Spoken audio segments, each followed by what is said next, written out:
Welcome to biology guide. আজকের class হচ্ছে animal sell আর plant সেলের কম্প্যারিজন, অর্থাৎ প্রাণী কোষ আর উদ্ভিদ কোষের মধ্যে তুলনা। এর আগের দিন আমরা অ্যানিমাল সেলের স্ট্রাকচার দেখেছি, আজকে অ্যানিমাল সেল আর প্ল্যান্ট সেলের মধ্যে কম্প্যারিজন বা তুলনা করব। ঠিক আছে,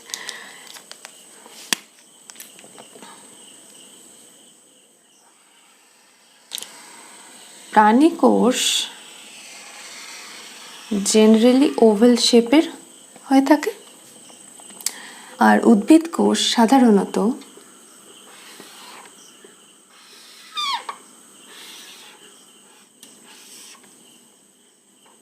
হেক্সাগোনাল বা ষড়ভুজাকৃতি হয়ে থাকে।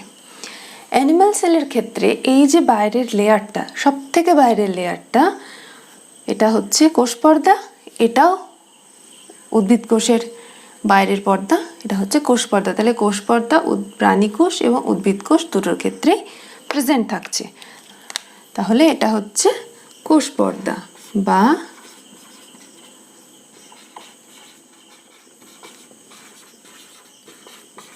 Cell membrane.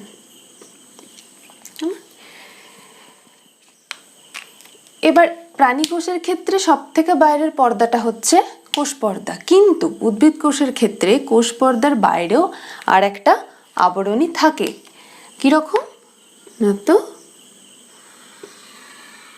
কোষ পর্দার বাইরে আর একটা আবরণী থাকে।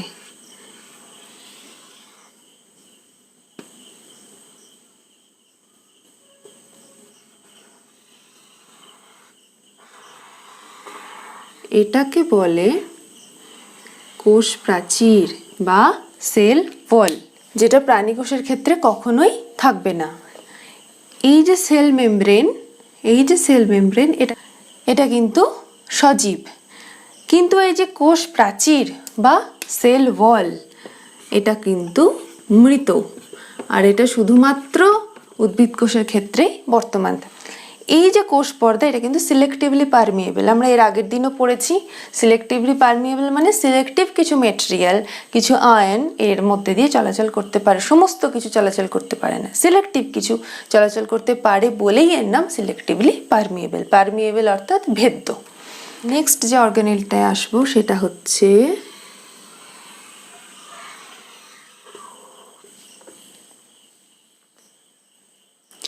ভ্যাকুয়াল। ভ্যাকুয়াল উদ্ভিদ কোষের ক্ষেত্রে আকারে বড়, সংখ্যাতেও বেশি, কিন্তু প্রাণী কোষের ক্ষেত্রে এরা আকারে ছোট আর সংখ্যাতেও বেশ অনেকটা কম। যখন আমরা মাইক্রোস্কোপে দেখব তখন এই ভ্যাকুয়াল দেখেই আমরা উদ্ভিদ কোষকে খুব ইজিলি ইনস্ট্যান্ট আইডেন্টিফাই করতে পারবো, কারণ ভ্যাকুয়াল উদ্ভিদ কোষের ক্ষেত্রে একটা বড় অংশ জুড়ে থাকে। তাহলে এটা হলো ভ্যাকুয়াল। এটা হচ্ছে ভ্যাকুয়াল। হলো। নেক্সট আসছে যে কোষীয় অঙ্গাণুটায়, সেটা হচ্ছে নিউক্লিয়াস। প্রাণী কোষের ক্ষেত্রে নিউক্লিয়াস কিন্তু কেন্দ্রে থাকে আর একটা মেজর অংশ জুড়ে থাকে। উদ্ভিদ কোষের ক্ষেত্রে নিউক্লিয়াস থাকে, কিন্তু সেটা কখনো কেন্দ্রে থাকে না বা সেন্টারে থাকে না, আর একটা প্রান্তে, কোষের একটা প্রান্তে অবস্থান করে। দুটোর ক্ষেত্রেই নিউক্লিয় পর্দা বা নিউক্লিয়ার মেমব্রেন ডাবল মেমব্রেন। তাহলে এটা হলো নিউক্লিয়াস দুটোর ক্ষেত্রে, এটা হচ্ছে নিউক্লিয়ার মেমব্রেন বা নিউক্লিয় পর্দা। এই যে মাঝে মাঝে গ্যাপগুলো, এগুলো মাধ্যমে নিউক্লিয়াস কোষের সাইটোপ্লাজমের সাথে নিউক্লিয়াসের অভ্যন্তরীণ পরিবেশের একটা যোগাযোগ স্থাপন করে। এগুলোকে বলে নিউক্লিয় রন্ধ্র বা নিউক্লিয়ার পোর। যেমন, আর এর মধ্যে একটা খুব প্রমিনেন্ট, খুব ঘন একটা অংশ থাকে দুটোর ক্ষেত্রে, উদ্ভিদ কোষের ক্ষেত্রেও থাকে, প্রাণী কোষের ক্ষেত্রেও থাকে। এটাকে কি বলছে না, তো এটাকে বলছে নিউক্লিওলাস। দুটো সেলের ক্ষেত্রেই প্রেজেন্ট থাকে। নিউক্লিয়াসের নেক্সট যে পার্টটা সেটা হলো এর মধ্যে এরকম জালের মতো অংশ থাকে, এটার ক্ষেত্রেও থাকে। এটাকে বলছে ক্রোমাটিন, দুটোর ক্ষেত্রেই বর্তমান, অ্যানিমাল সেল, প্ল্যান্ট সেল। এটা হলো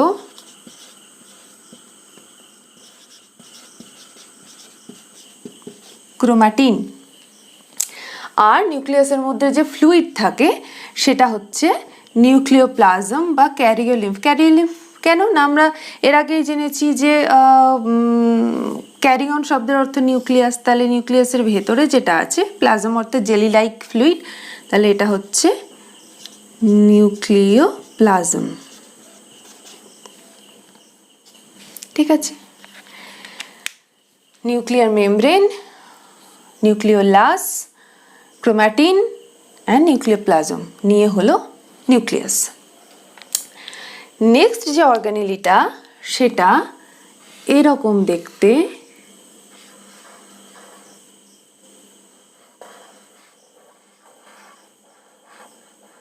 এরকম দেখতে। এখানে একটা কি, এটা প্ল্যান্ট সেলের ক্ষেত্রেও থাকবে, ধরে নিলাম এখানে একটা আছে, ধরে নিলাম এখানেও একটা আছে। এটা হচ্ছে মাইটোকন্ড্রিয়া।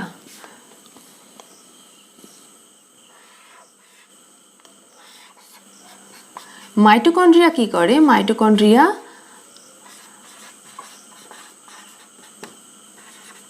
কোষকে এনার্জি প্রদান করে, অর্থাৎ কোষের যে কাজ করার জন্য যে এনার্জি প্রয়োজন হয় সেটাই মাইটোকন্ড্রিয়ার মাধ্যমে আসে। সেজন্য মাইটোকন্ড্রিয়াকে কোষের শক্তিঘর বলে বা পাওয়ার হাউস অফ সেল বলে।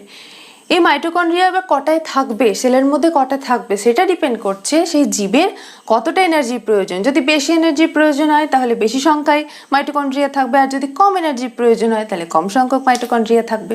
নেক্সট অর্গানেলি হচ্ছে অ্যানিমাল সেলে এরকম কিছু অংশ থাকে উৎসেচকপূর্ণ, এগুলোকে বলে লাইসোজোম। লাইসোজোম প্রাণীকোষেই থাকে, উদ্ভিদ কোষে থাকে না, বা থাকলেও খুব রেয়ারলি থাকে। লাইসোজোম কেন প্রাণীকোষে থাকে? যেহেতু লাইসোজোম ডাইজেশনে একটা বড় রোল প্লে করে, সেজন্য লাইসোজোম প্রাণীকোষে থাকে। নেক্সট হচ্ছে ইআর। ইআর অর্থাৎ এন্ডোপ্লাজমিক রেটিকুলাম। নিউক্লিয় পর্দার পর থেকে সাইটোপ্লাজমিক মেমব্রেন বা সেল মেমব্রেন পর্যন্ত যে এরকম অংশ থাকে এটা হচ্ছে এন্ডোপ্লাজমিক রেটিকুলাম। এখানে একটা করি, এরকম এরকম উদ্ভিদ কোষের ক্ষেত্রেও থাকছে।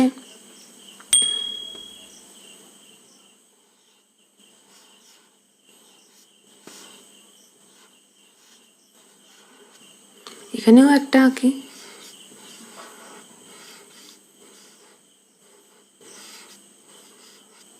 এবার এন্ডোপ্লাজমিক রেটিকুলাম কিন্তু দু ধরনের, আরইআর আর এসইআর। আরইআর মানে কি, যখন এন্ডোপ্লাজমিক রেটিকুলামের গায়ে এরকম রাইবোজোম দানা থাকছে তখন এন্ডোপ্লাজমিক রেটিকুলামের সারফেসটা রাফ হচ্ছে, সেজন্য এটা রাফ এন্ডোপ্লাজমিক রেটিকুলাম। আর যেটা এন্ডোপ্লাজমিক রেটিকুলামের গায়ে রাইবোজোম দানা থাকছে না সেটা হচ্ছে এসইআর। তাহলে আরইআর আর এসইআর দুটোই উদ্ভিদ কোষ আর প্রাণী কোষ দুটোর ক্ষেত্রেই থাকছে। তাহলে এটা হলো এসইআর আর এটা হলো আরইআর। কেমন? নেক্সট কোষীয় অঙ্গাণু, সেটা হচ্ছে এরকম কিছু অংশ থাকে, এখানেও থাকে।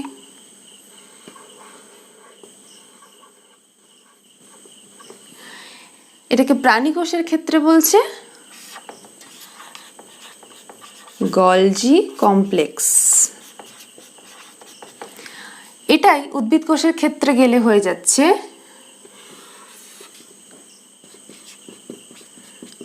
ডিকটায়োজোম।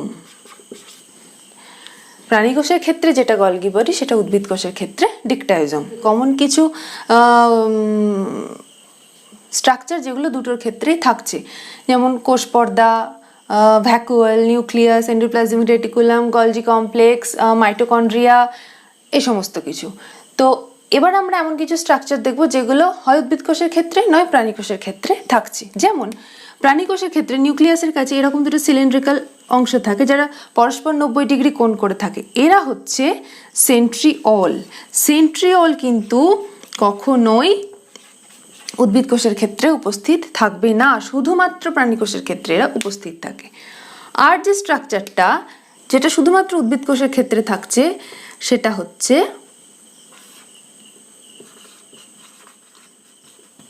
প্লাস্টিড। প্লাস্টিড কখনোই প্রাণী কোষের ক্ষেত্রে থাকবে না। এই প্লাস্টিড বিভিন্ন রকমের হয়, যেমন ক্লোরোপ্লাস্টিড সবুজ রঙের সালোক সংশ্লেষে ভূমিকা নেয়, ক্রোমোপ্লাস্টিড সবুজ ছাড়া বাকি যে রঙের প্লাস্টিড যেগুলো সাধারণত ফুল ফলের বর্ণ নির্ধারণে সাহায্য করে, আর একটা হচ্ছে লিউকোপ্লাস্টিড অর্থাৎ বর্ণহীন প্লাস্টিড। ঠিক আছে, তাহলে এর কোষ পর্দা প্রাণী কোষের সব থেকে বাইরের আবরণ হলো কোষ পর্দা, কিন্তু উদ্ভিদ কোষের ক্ষেত্রে কোষ পর্দার বাইরেও একটা আবরণ থাকে, সেটা হচ্ছে সেল ওয়াল বা কোষ প্রাচীর। এই যে কোষ পর্দা এটা সজীব, সেল ওয়াল কিন্তু মৃত। নিউক্লিয়াস দুটোর ক্ষেত্রে স্ট্রাকচার একই, কিন্তু এর যে পজিশন সেটাতে পার্থক্য।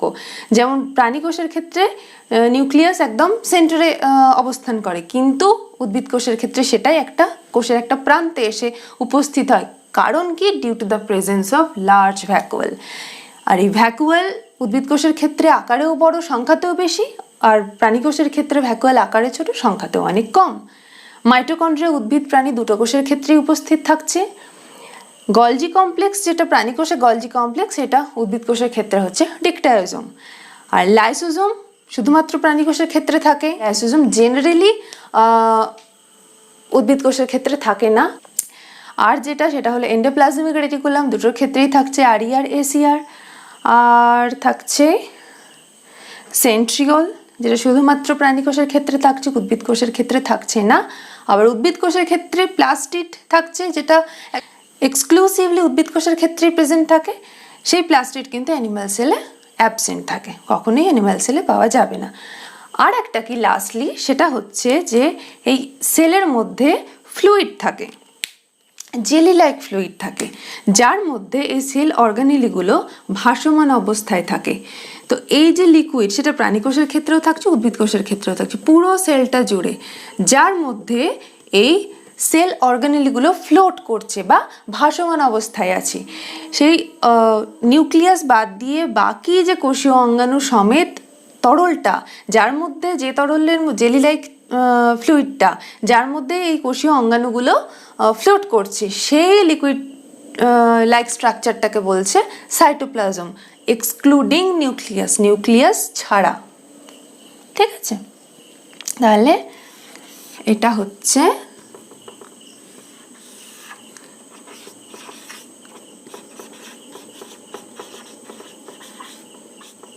সাইটোপ্লাজম। তো এই ছিল ওভারঅল অ্যানিমাল সেল আর প্ল্যান্ট সেলের তুলনা। আশা করি তোমাদের আর কোনো অসুবিধা থাকবে না। তাহলে আগের দিন আমরা পড়েছিলাম অ্যানিমাল সেল, আজকে আমরা অ্যানিমাল সেল আর প্ল্যান্ট সেলের কম্প্যারিজন করলাম বা তুলনা করলাম। নেক্সট ক্লাসে আমরা পড়ব প্লাজমা মেমব্রেন বা কোষ পর্দার গঠন। কেমন? আজ তাহলে এই পর্যন্তই। ওকে।